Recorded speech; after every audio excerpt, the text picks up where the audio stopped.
আনন্দিত হয়েছি এই এলাকার মানুষদের ব্যবহারে, মায়েদের ব্যবহারে, ছেলে মেয়েদের ব্যবহারে আমরা খুবই সন্তুষ্ট হয়েছি।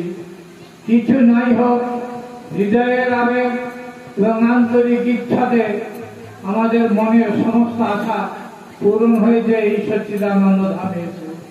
স্বামীজির অত্যন্ত মিষ্টি ব্যবহার, এই গ্রামের মানুষের প্রত্যেকেরই আমরা মিষ্টি ব্যবহার পেয়েছি, কারো মনে কোনো দাগ কাটার কোনো জায়গা নেই। তাই আজকে এই সচ্চিদানন্দ ধামকে, এই সাধু গুরু সমাজকে আমার কোটি কোটি প্রণাম রইল। প্রথমে আমাদের সন্ন্যাসী মহারাজরা বলেছেন, ব্রহ্মানন্দং পরম সুখদং কেবলং জ্ঞান মূর্তিং দ্বন্দ্বাতীতং গগন সদৃশং তত্ত্বমুক্তাদি লক্ষ্যং একং নিত্যং বিমলমচলং সর্বদা শক্তিভূতং ভাবাতীতং ত্রিগুণরহিতং সদ্গুরুং तं নমামি। এখন এটা সংস্কৃত বাক্যের কথা। পরম পুরুষ যারা, তাদেরকে আমরা এইখানে কেউ কেউ পূজা করি, কেউ কেউ এই নামে স্মরণ করি। এইখানে ত্রিগুণাতীতম যে কথাটি বলা হয়েছে, অত্যন্ত কঠিন শব্দের কথা। এই ত্রিগুণাতীতটি হচ্ছে আমাদের প্রথমেই হচ্ছে গোপের যজ্ঞ, তারপরেই হচ্ছে নরমের যজ্ঞ, তারপরে হচ্ছে অষ্টমের যজ্ঞ, তারপরে হচ্ছে রাজ্য যজ্ঞ। এই যে চারটি যজ্ঞ, এই চারটি যজ্ঞ এখানে যে স্বামীজি রয়েছেন জ্ঞানানন্দ মহারাজ, তার চরণ কমলে আত্মসমর্পণ করলে আমার ভাইপো, এই যে আমার ছেলে, এই যে ভাগবতীয় কথার মধ্যে বলে গেলেন যে এত কথা, এই কথার মধ্যে শুধু আমি একটু স্মরণ করিয়ে দেব যে দ্রৌপদী ভগবান কৃষ্ণকে দেখেছিলেন যখন তার বস্ত্রহরণ হচ্ছে।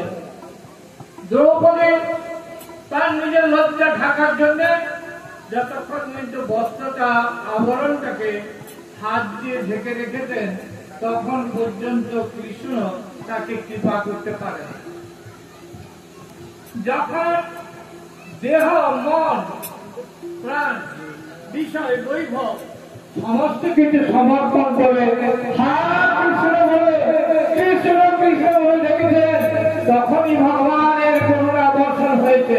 তা আমরা দেহ, চিত্ত, মন, বিবেক, বুদ্ধি, জ্ঞান সমস্তটাই শ্রীগুরু চরণ কমলে যদি অর্পণ করতে পারি, তাহলে হচ্ছে তবেই আমাদের গুরু ভক্তি হলো এবং গুরু স্মরণ হলো।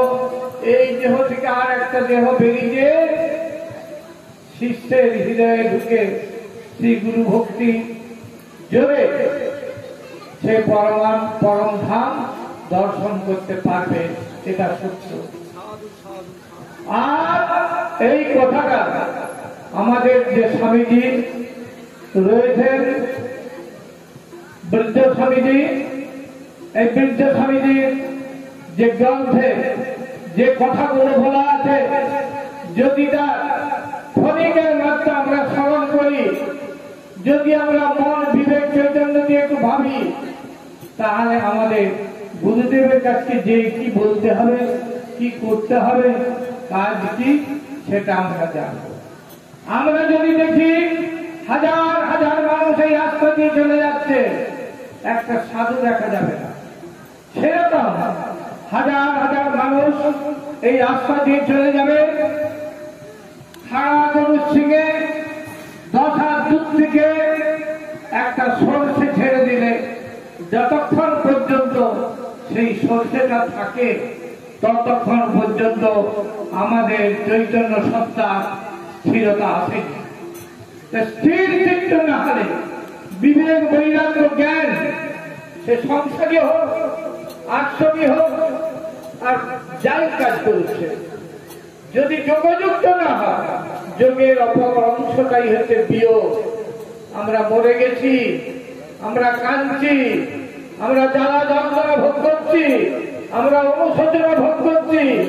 যখন তাকে ডাকা আমার উচিত ছিল, যখন শরীর আমার সুস্থ ছিল, তখন আমরা তাকে স্মরণ করি না অমীয় জ্ঞানের ভান্ডারকে পরিপূর্ণ করার জন্য।